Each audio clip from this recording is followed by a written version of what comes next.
This is the story of my fictional American liner Calgary. And let's begin in 3, 2, 1, go!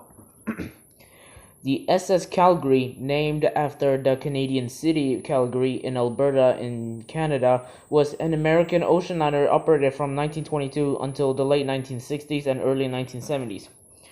And here's her general characteristics. A tonnage of 16,860 gross registered tons, a length of 606 feet, a capacity of 1,525, with a crew of 600, a speed of 18 knots, well, a max speed of 20 knots. And she was a sister ship to the Westernland, which was originally named the Regina, the Doric, and the Pittsburgh, which would later become the Pennland. Now let's get into her history. The Calgary was built as an understudy to the American line's larger and older fleetmates, such as the Staten, the Napoleon, and others. When completed, she wasn't big or fast like other ships, but she was still reliable. In fact, she shared the same design as her sisters, the Doric, the Regina, later the Westernland, and the Pittsburgh, later the Pennland, like I mentioned before. And she had an uneventful career when she started into service when she made her maiden voyage. Well, she actually started construction in 1914, but she wasn't launched until 1921, in January 1921. And she made her maiden voyage in May 1922. Kind of neat. She would have an uneventful career, and however, in 1928, she was sailing down the Solent from Southampton, heading back to New York when she collided with the Cunard liner Servia, but both received minor damage and continued on. In the 1930s, during the Great Depression, the Calgary was reassigned to cruises in the Caribbean, the Mediterranean, and Halifax. In 1937, the Calgary was refitted with a pool on the inside and the outside.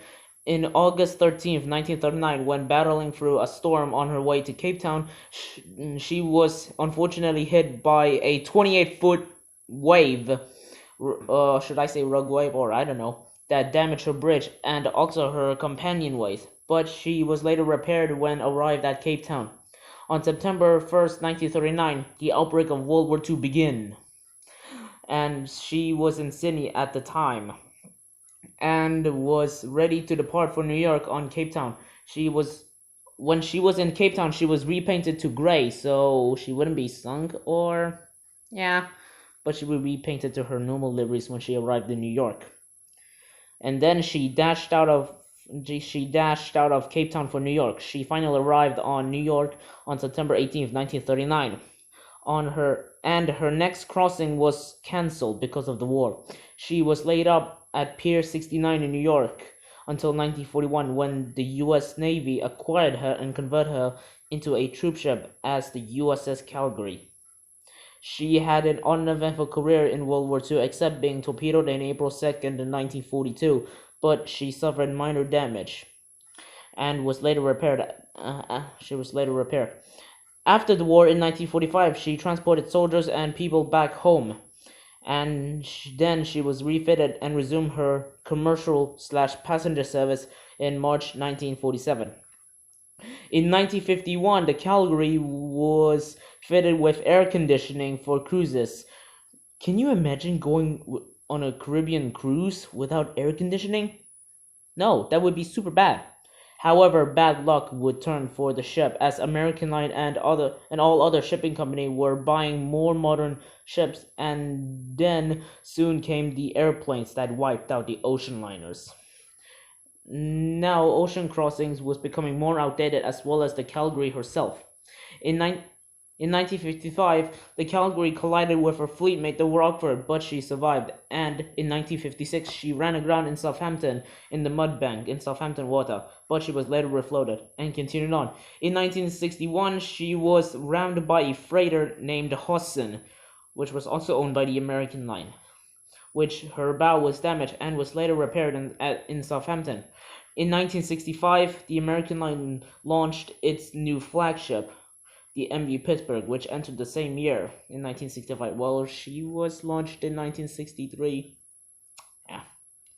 And then, however, this was one of Calgary's downfall. In 1969, in November 1969, she made her final 1960s Atlantic crossing, and then she was laid up in New York in 1969.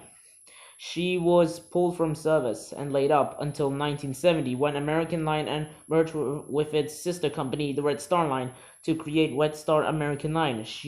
The Calgary re-entered service for this merged line in September 1970, but then the merged company realized that the ship was nearly 50 years old and was not doing well with the company, and its condition was deteriorating so much.